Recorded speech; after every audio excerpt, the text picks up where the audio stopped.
But due to the occurrences in my life, I decided to ask my mother, about my birth story because I just felt like there was something extraordinary about my personality and about me, as a person, and um, especially because I had gone through a lot. Yeah. And so I decided to ask my mother. One day I just asked her.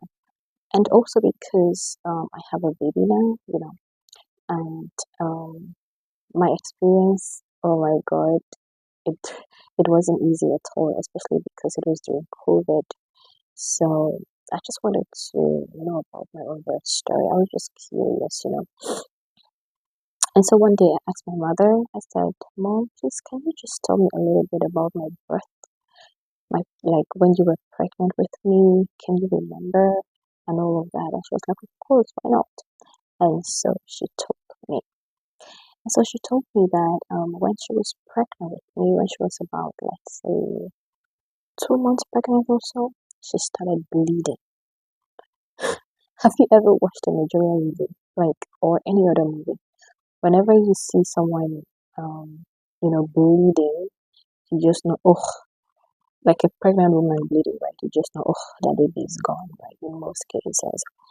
And so she said she went to the hospital, and the doctor told her, oh, this pregnancy is not safe, and it's better for us to evacuate. So at the time, my dad was working in another city. So she immediately called him and he was like, okay, let me tell my doctor about this. So when my dad told his doctor was like, no, let her come over. I'm going to do the check myself. So my mom left and went to see my dad's and doctor.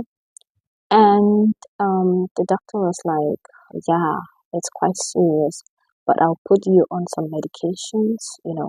And after some time, if there are no changes, then we'll have to evacuate. So she says she took the drugs, and for some reason, the drugs did not work on her. Like nothing worked. The bleeding continued. The bleeding did not stop.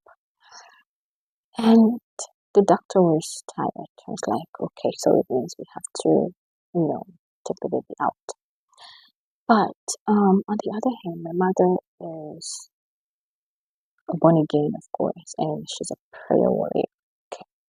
So she told me she kept praying and she kept trusting God. And when the doctor was like, oh, we have to evacuate, she was like, no,